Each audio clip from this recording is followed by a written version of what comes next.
Hello my beautiful people, welcome back to our channel Mondal and Roy. কেমন আছো তোমরা সবাই? আশা করছি ভালো আছো, আমরাও বেশ আছি। আজ বুধবার 31শে ডিসেম্বর।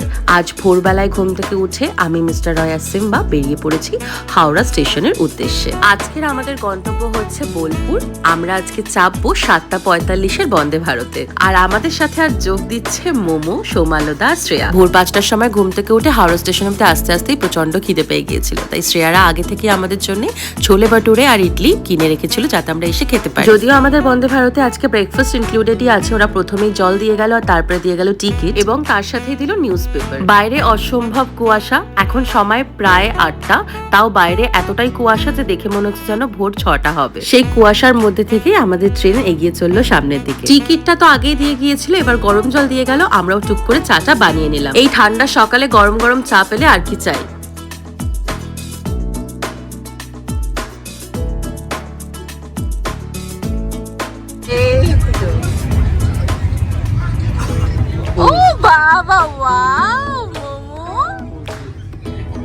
চা খেয়ে আরো বেশ কিছুটা পথ অতিক্রম করলাম, তার মধ্যে চলে এলো আমাদের ব্রেকফাস্ট। ননভেজ ব্রেকফাস্টে রয়েছে বয়েলড কর্নস আর তার সাথে রয়েছে French ফ্রাইজ, omelette, bread, butter, jam সবকিছু। আর ভেজ ব্রেকফাস্টে রয়েছে অমলেটের জায়গায় ভেজ টিক্কি। এখন সময় সকাল 9:30, আমাদের 9:15 বোলপুর স্টেশনে পৌঁছানোর কথা ছিল। ট্রেন মোটামুটি 20 মিনিট লেট করলো। আমরা বোলপুর স্টেশনে পৌঁছাতে সময় হলো 9:35। স্টেশনে নেমে সবার প্রথমে একটি টোটো বুক করে নিলাম আর তার সাথেই কথা বলে নিলাম যে আগামী দুদিন তার সাথে পুরো বোলপুর আর শান্তিনিকেতনটা ঘুরে দেখবো। বোলপুর স্টেশন থেকে আমাদের রিসর্ট অব্দি পৌঁছাতে সময় লাগলো 20 মিনিট। আজ আমরা যে রিসর্টটিতে থাকবো সেই রিসর্টটির নাম হচ্ছে সোনাঝুরির আড্ডা। আর এই রিসর্টটি একদম কোপাই নদীর তীরেই কিন্তু বানানো। দুটো বাচ্চাকে নিয়ে যাতে আমরা একটু পিসফুলি 31st নাইটটা কাটাতে পারি, সেই জন্যই কিন্তু আমরা আজকে এই জায়গাটি চুজ করেছি থাকার জন্য। এটা রিসেপশন। বোলপুরে চেক ইন টাইম হচ্ছে সকাল 11:30, তবে আমরা চলে এসেছি 10টার মধ্যেই, তাই এখন কথা বলে দেখছি যদি একটু আগে চেক ইন করা যায়। আর এই যে তোমরা দেখতে পাচ্ছ, এটি হচ্ছে কোপাই নদী। তোমরা নিশ্চয়ই কবিতাটি পড়েছো, আমাদের ছোট নদী চলে আঁকে বাঁকে। এই নদীকে উদ্দেশ্য করে কিন্তু রবীন্দ্রনাথ ঠাকুর লিখেছিলেন কবিতাটি।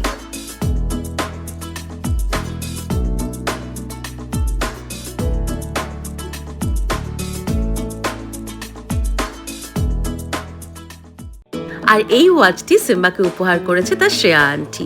বাচ্চাগুলো এবার একটু পার্কে খেলতে গিয়েছিল। পার্ক থেকে খেলে আস্তে আস্তেই আমরা মোটামুটি পেয়ে গেলাম আমাদের জন্য রুম। ভেবেছিলাম যদি আর্লি চেক ইন করতে পারি তাহলে তাড়াতাড়ি করে চেক ইন করে ফ্রেশ হয়ে 11:30টার মধ্যেই বেরিয়ে পড়বো ঘুরতে যাওয়ার জন্য, যেহেতু বিকেল 5টা বাজতে না বাজতেই অন্ধকার হয়ে যাচ্ছে। তবে চেক ইন করতে করতে বেজে গেল প্রায় 11:30, তাই ঠিক করে রেখেছি 12:10 মধ্যে আমরা সবাই বেরিয়ে পড়বো। এই প্রপার্টিটা এত সুন্দর, বাঁ দিকে কোপাই নদী আর ডান দিকে হচ্ছে রিসর্টের রুমস গুলি। যদিও রুমস ঠিক বলা যায় না, বলতে হয় কটেজেস। আমরা এগিয়ে যাচ্ছি নিজেদের কটেজের দিকে আর বাঁ দিকে কোপাই নদী বয়ে চলেছে নিজের ছন্দে।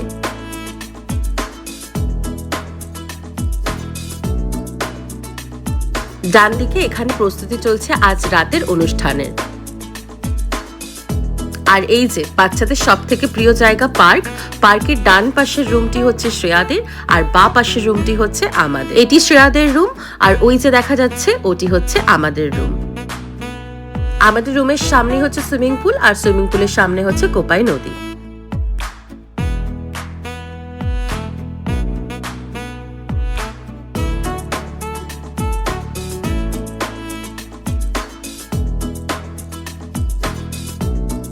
চলো তাহলে এবার তোমাদের রুমটা একটু ঘুরিয়ে দেখাই।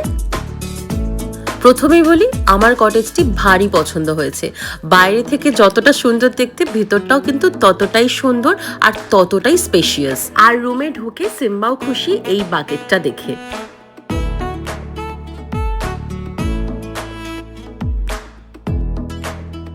রুম হিটার, ওয়াটার কেটলি, টি কিট, ওয়াটার বটলস সবকিছু কিন্তু রুমে উপস্থিত আছে।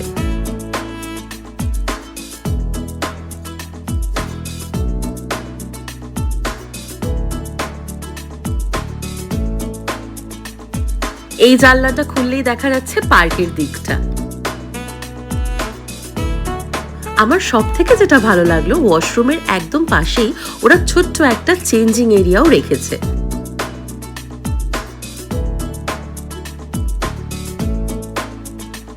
আর রুম থেকে বেরোলেই সামনে দেখা যাবে সুইমিং পুল, আর ডান দিকে তাকালেই কোপাই নদী, বা সুইমিং পুলটা ক্রস করে সামনে গেলেই কোপাই নদী। দারুণ একটি রিসর্ট আর একদম নতুন। রুমে এসে আগে দুজন 2 কাপ চা খেলাম। আমরা চা খাচ্ছি মানে সিম্বাকে একটি বিস্কিট দিতেই হবে। সিম্বাকে দিলাম একটি বিস্কিট, তারপরেই একদম ঝটপট তৈরি হয়ে নিলাম, কারণ 12:30টার মধ্যে আমাদের বেরিয়ে পড়তে হবে। নিজে তৈরি হওয়ার আগে সিম্বাকে তৈরি করে নিয়েছিলাম, তাই আর বেশি সময় লাগলো না। এখন সময় দুপুর 12:15। বেরিয়ে শ্রেয়াদেরকে ডাকলাম, ততক্ষণে সিম্বা পার্কে গিয়ে একটু খেলা করে নিল।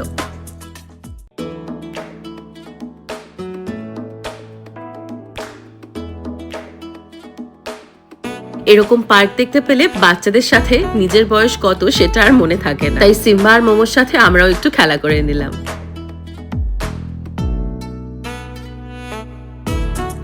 এই রিসর্টটিতে আসা থেকে দেখছি প্রচুর খেজুর গাছ, আর প্রত্যেকটা খেজুর গাছে একটি করে এরকম পাত্র ঝোলানো খেজুর রস নেওয়ার জন্য।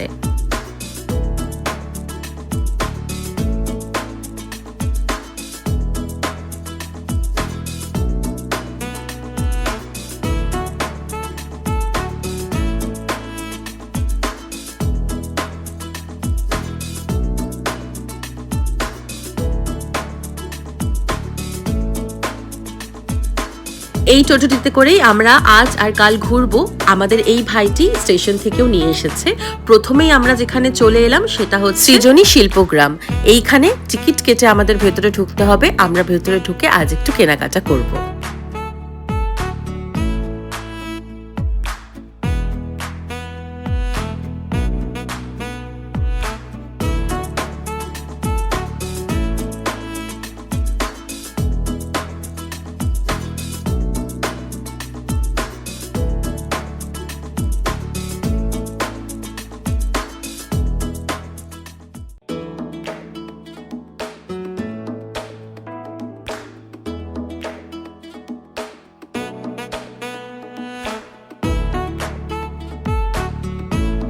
ভেতরে ঢুকলেই দেখা যায় প্রচুর হস্তশিল্প এবং নানান ধরনের ফুলের গাছ।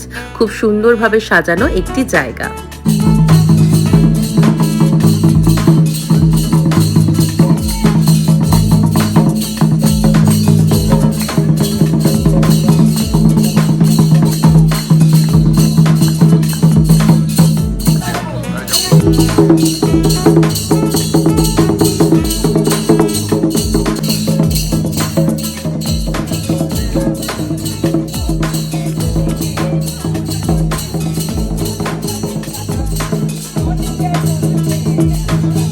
এখানকার লোকাল ফোক মিউজিক উপভোগ করার পর আমরা সামনের দিকে এগিয়ে গেলাম, যেখানে রয়েছে কেনাকাটা করার জায়গা।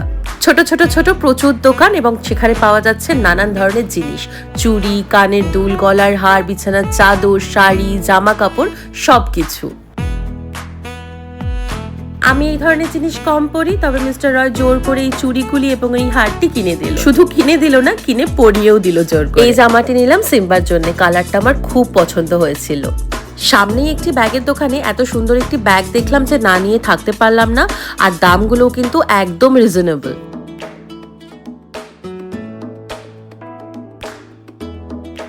এবারে চলে এলাম একটা ছোট্ট টি ব্রেকে। 1 কাপ চা তো খেতেই হয় না এই ঠান্ডার দুপুরে।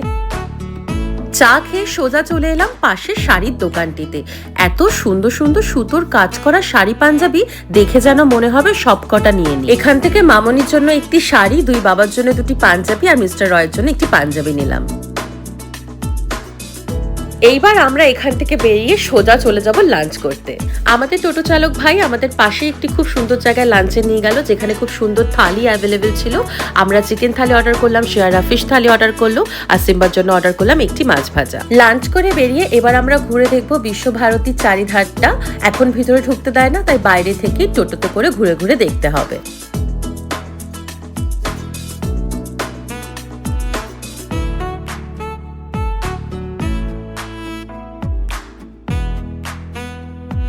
এই যে বিশাল বড় বট গাছটি, এই গাছটি রবীন্দ্রনাথ ঠাকুরের বাবা দেবেন্দ্রনাথ ঠাকুর নিজের হাতে লাগিয়েছিলেন।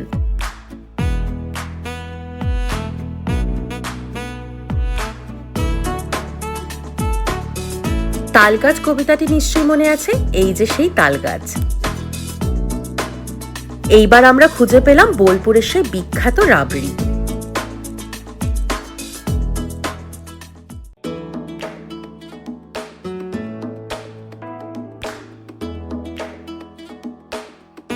কি বিশাল বড় ক্যাম্পাস, এদিক থেকে ওদিক টোটোতে করে ঘুরতেই আমাদের সময় লেগে গেল ঘন্টা খানিক।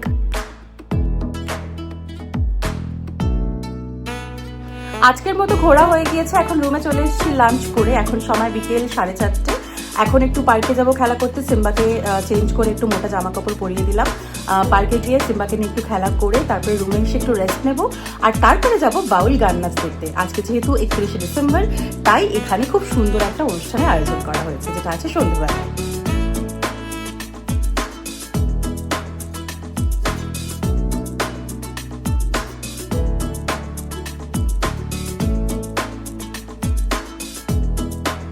পার্কে খেলা করে রুমে এসে ঘুমিয়ে পড়েছিলাম অঘরে। ঘুম থেকে যখন উঠলাম তখন সময় প্রায় সন্ধ্যে 7টা। দুজনে 2 কাপ কফি খেলাম, সিম্বা কিন্তু এখনো ঘুমোচ্ছে। এইবার তৈরি হয়ে বেরিয়ে পড়বো বাউল গান শুনতে। বাইরে বেরিয়ে দেখলাম বাইরে বেশ কুয়াশা।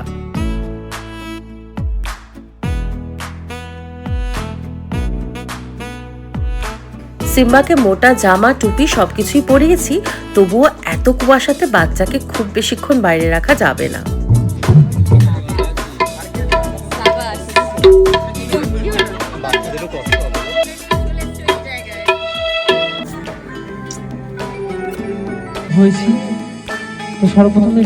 কিছুক্ষণ বাউল গান শুনে এবার আমরা রুমে ফিরে এসেছি। আমাদের জন্য কিছু খাবার অর্ডার করেছি, বাচ্চাদের জন্য ফ্রেঞ্চ ফ্রাইজ, আমাদের জন্য তন্দুরি আর ফিশ টিক্কা।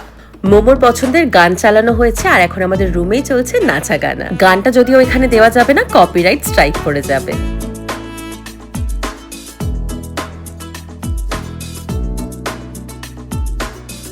এইবার তালে তাল মেলালো বাবারাও।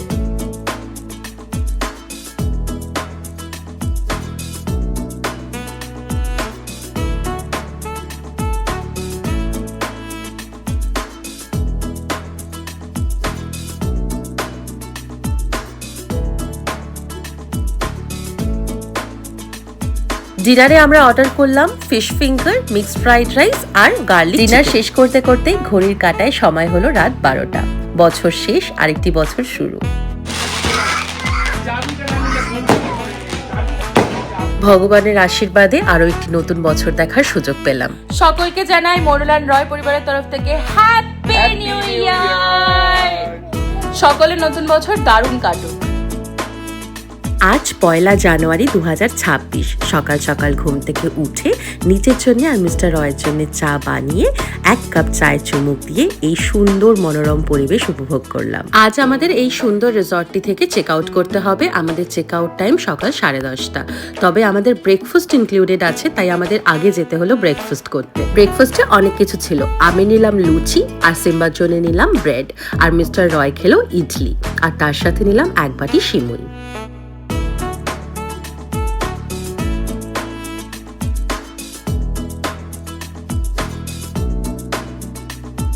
অবশেষে অবশ্যই ছিল 1 কাপ চা। এইবার খুব তাড়াহুড়োর মধ্যে প্যাকিং কমপ্লিট করে চেক আউট করতে করতে সময় হলো প্রায় সকাল 11টা। এরই মধ্যে আমার একটি জায়গায় হাত লেগে হাতটা একটু কেটে গিয়েছিল, তাই হাতে একটি ব্যান্ডেড লাগিয়ে আমরা এবার রওনা দিলাম আমাদের প্রথম গন্তব্য আজকের মা কঙ্কালী মন্দিরের দিকে। আসতে সময় লাগলো প্রায় 45 মিনিট, আর বছরের প্রথম দিন হওয়াতে আজ মন্দিরে বেশ ভিড়। আমি আর শ্রেয়া যখন বোলপুরে ঘুরতে আসবো ঠিক করেছিলাম, তখনই প্ল্যান করে রেখেছিলাম যে 1 জানুয়ারি আমরা মা কঙ্কালী দর্শন করতে আসব। দর্শন সারা হলো, এবার একটু চারিধারটা ঘুরে দেখব, তারপরে আমরা রওনা দেব আমাদের আগামী গন্তব্যের উদ্দেশ্যে।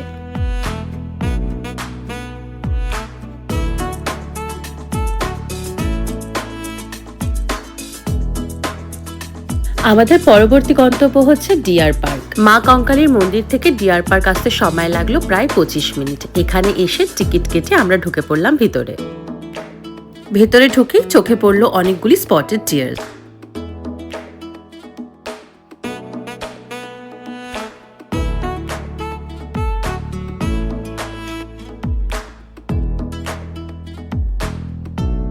ব্যাস এইটুকুই, এছাড়া এই পার্কটিতে আর কিছুই নেই। আর মেইনটেনেন্সও কিন্তু একেবারে খারাপ বললেই চলে। ডিয়ার পার্কটি ঘুরে বাইরে বেরিয়ে 1 কাপ চা খেয়ে আমরা সোজা চলে গেলাম লাঞ্চ করতে। আজ লাঞ্চে আমি নিয়েছি মাছ, মিস্টার রয় নিয়েছে চিকেন, আর শ্রেয়ারা নিয়েছে মাটন।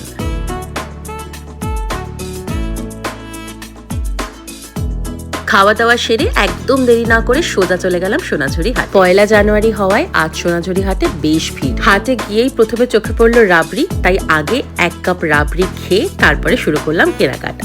আজ আরো কিছু চুড়ি কিনলাম মামুনির জন্য। গতকালের হাটটি থেকে অনেক কিছু কেনাকাটা করেছি, তাই আজ টুকটাক কেনাকাটা করব, কারণ আজ হাতে সময়ও খুব একটা বেশি নেই। 5:20 আমাদের আজ বাড়ি ফেরার ট্রেন।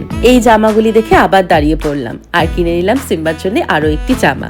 তারপরে মিস্টার রয় আর সিম্বা দুজনে একটি ডাব খেলো, আর তারপরেই রওনা দিলাম আমাদের রিসর্টের উদ্দেশ্যে। রিসর্টে আমাদের লাগেজ রাখা আছে, লাগেজগুলি নিয়ে আমরা এবার যাব স্টেশনের দিকে।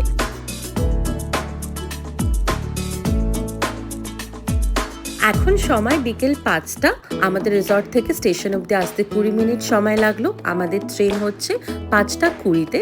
তবে আমরা এতক্ষণে অনলাইনে চেক করে ফেলেছি যে ট্রেন আমাদের 40 মিনিটস লেট চলছে। ট্রেন যখন স্টেশনে এলো তখন ঘড়ির কাঁটায় সময় 5:55। ট্রেনে চেপে নিজেদের সিটগুলোতে গিয়ে বসে শুরু হলো সকলের টুকটাক খাওয়া দাওয়া। হাওড়া পৌঁছানোর কথা ছিল 8:15-তে, তবে হাওড়া পৌঁছাতে সময় হলো 8:30। এই ছিল আমাদের দুদিনের বোলপুর ভ্রমণ আর আমাদের 31st নাইট আর 1 জানুয়ারি সেলিব্রেশন। এখানে শেষ করছি আজকের ভিডিওটি। তোমাদের ভিডিওটি কেমন লাগলো আমায় কিন্তু অবশ্যই কমেন্ট করে জানিও। যদি ভালো লেগে থাকে তাহলে একটা লাইক করে দিও, আর যদি হও নতুন সদস্য আমাদের চ্যানেলে তাহলে অবশ্যই সাবস্ক্রাইব করো আমাদের চ্যানেল মডুল অ্যান্ড রয়, আর ক্লিক করে দিও পাশের বেল আইকনে সব নোটিফিকেশন সময় পাওয়ার জন্য। খুব শিগগিরই দেখা হবে আরো অনেক নতুন নতুন ভিডিওস নিয়ে।